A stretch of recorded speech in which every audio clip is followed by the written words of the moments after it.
Good morning, everyone. This is Gladys from Gladys Garden in Heart of Poughkeepsie. I hope everybody is having a good day. It is quite early for me. All of you know I'm not a morning person, but I have several things that I need to accomplish today, and I've been working really hard on trying to finish many projects. I recently obviously made the announcement that I became a design team member for Tsunami Rose Designs, which obviously has wonderful ephemera, and I was able to make an album for her. It's my first project, and obviously this is the one, and you've all seen it if you've seen the video. And we'll talk about that later too.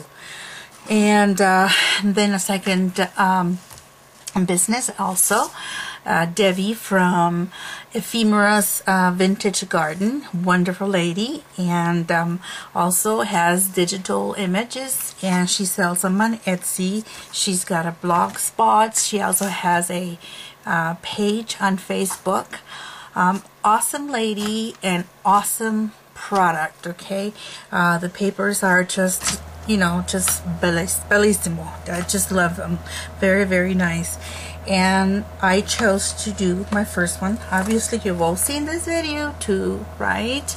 So we're working a deal. We're right now in the process of talking, because there's some people that have already asked for the tutorial. It's not an easy or fast tutorial, so more likely I would put the tutorial out for sale, and then you guys can buy the paper from her, because I cannot sell it to you. But still would be very affordable than just to go and buy one already made from Etsy, for example. And you get the one-on-one from the video and get that information. But okay, so I went through that already. So as soon as I have more or further information between me and Debbie, we'll be able to give you a better response on that. And I think it's going to happen, and it's going to be something positive. Right now I'm getting ready to take some of these products down to the valley at Craft Fusion, another store that I physically teach there, as well as I do locally here at Paper and Metal Scrappers in town here in Payson. But these are two other things that she requested for this time of the year. I had taken this canvas to her about maybe 10 days ago, and she loved it. And then she says, you know what, I think it would be very nice. I'm gonna see if I can try to zoom out. Oh, there's a lot better there. Excuse me, this paper clip, but as I was holding this my cover for the whole mess in there. So anyhow, it is called Love Tea Time. So it's just all the elements for girl, and I don't really celebrate the holidays, but some people said, oh, it's really good for Mother's Day or things of that nature. I like to celebrate Mother's Day every day. I think we should be thankful to whoever has a mother. Mine has passed, but I didn't need a special day in my case. But she asked me to make something girly this way, and I did. So what I want to show you is how it's made.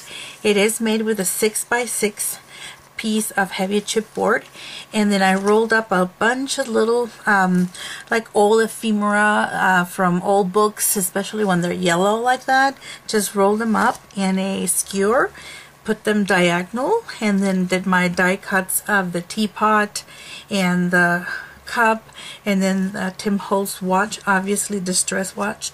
I cut it in half and put it on each side.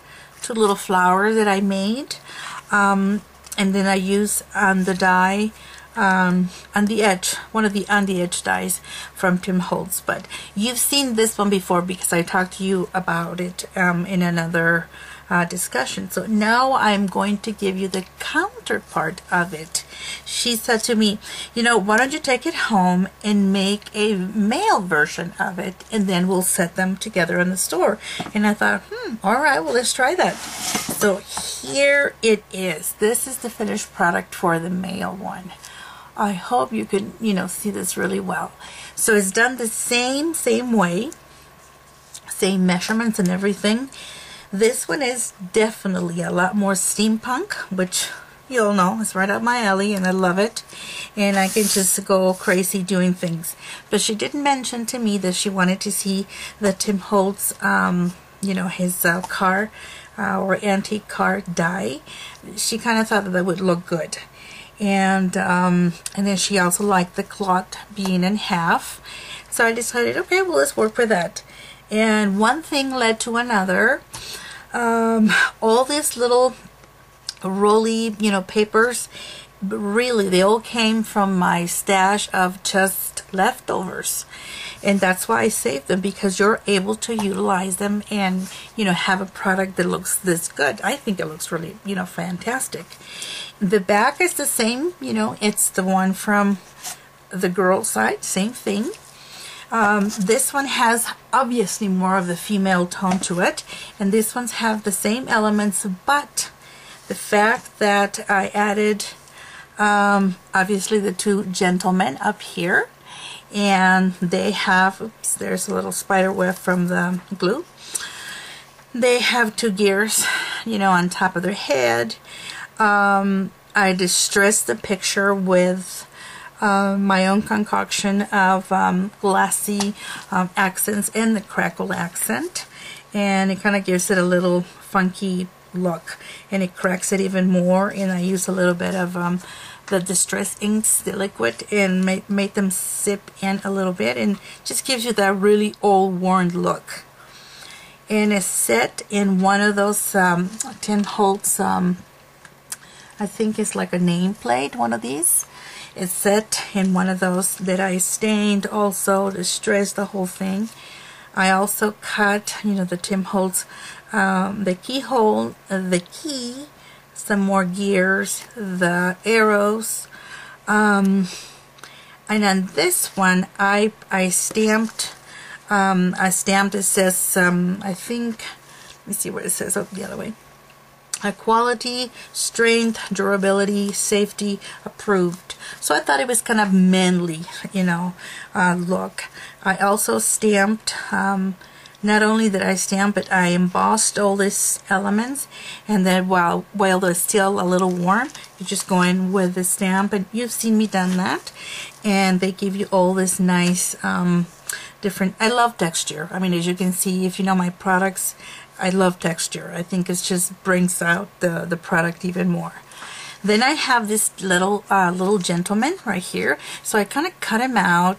I really like his top or very tall hat, and then I put a little gear right behind him. And I used a lot of gold all over it, because I think this era represented the golden time. You know, obviously money was flowing a little bit more. This was before the Depression, so we didn't know that, you know, it was going to go get really bad. So I wanted to kind of bring that out into it. The color that I used for the car, it's one of those crackle paints by Tim Holtz. I think they're retired now, so whatever is out there that you can buy, you know, you can get them. I've had them for a while. I was never a fan of them. I didn't think they cracked that well. This one, I used everything that I had in the bottle, and it was plenty. And you know, if you see it really close, there's very few cracks into it. And I wanted a lot more than that, so, but I didn't get that. And I used the same royal blue that I used behind here, this, and the one, you know, for the girls. So they would, I think, when she puts them in this store, I think they're going to look really cute side by side. Let me know, see how you like them. I will load up this video probably by tomorrow, because right now I'm just getting ready to head out. It has about an hour and a half drive for me, and I have to, you know, sit down with her and go over figures and times and dates and, you know, all that good stuff. But before that, I wanted to take the pictures of it, and basically wanted to make a little